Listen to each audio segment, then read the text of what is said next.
Thank you, Mr. Speaker. It is my honor to give the information on K-12 education funding. Funding that is both record-breaking, that was done in a strategic, substantial, and sustainable way. I'd like to thank the chairman, the gentleman from Todd, the vice chairman, the gentleman from LaRue for all of their hard work, and all the LRC staff. First of all, this budget increases the base seat guarantee to a record high dollar amount of $4,100 in the first year and $4,200 in the second fiscal year. Every dollar seat is increased translates into an additional investment of $800,000 in public school districts. That comes to amount in the first year of $80 million additional funding, and in the second year, $160 million in additional funding. The budget also permanently funds the second half of full-day kindergarten in both fiscal years, something that many of the people in this room have been fighting for a number of years. It increases transportation funding from approximately 51% to a minimum of 70%, with some districts at 100%. I think that number is 32 districts at 100%. It increases funding to eligible family resource and youth service centers, more commonly known as Friskies, from approximately $184 per student to $220 per student. The ask for that was $200, and we felt that it was important to raise that even more to help our students that are in need and many times in low income and difficult home situations.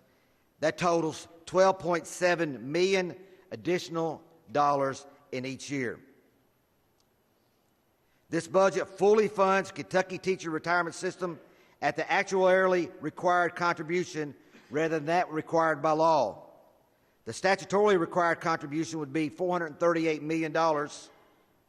This plan allocates an estimated $1.067 billion in the first year and $1.084 billion in the second year.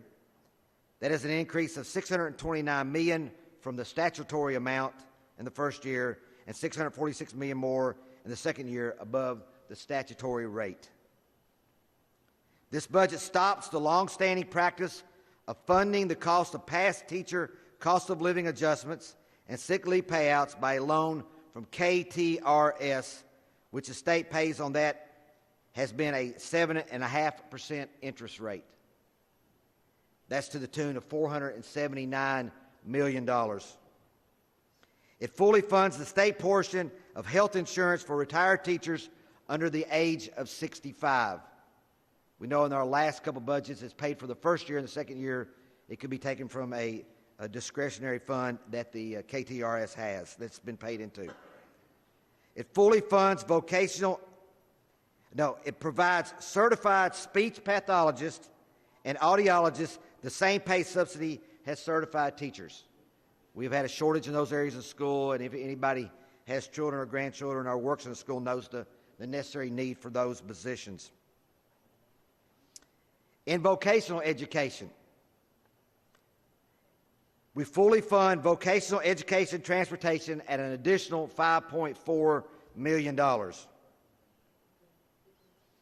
In our committee subs, which relate a lot to vocational education, an additional $30 million each year from the general fund to raise the level of funding to LAVACs and fund all school districts that operate a program with 5 or more career and technical program areas. That affects 23 different LAVACs. Provide an additional $155 million for LAVAC revitalization and renovation projects that did not receive funding from the grant program last year. I would like to give a special shout out to the gentleman from Monroe and the gentleman from Boone, who both were very involved in that process. We added Ludlow the oldest high school in the state of Kentucky, which was originally built in 1902, to the list of critical needs schools to be renovated or replaced. And we have a list of 15 additional schools that are going to be given special offers of assistance And you can find that list of schools on page 26 and 27.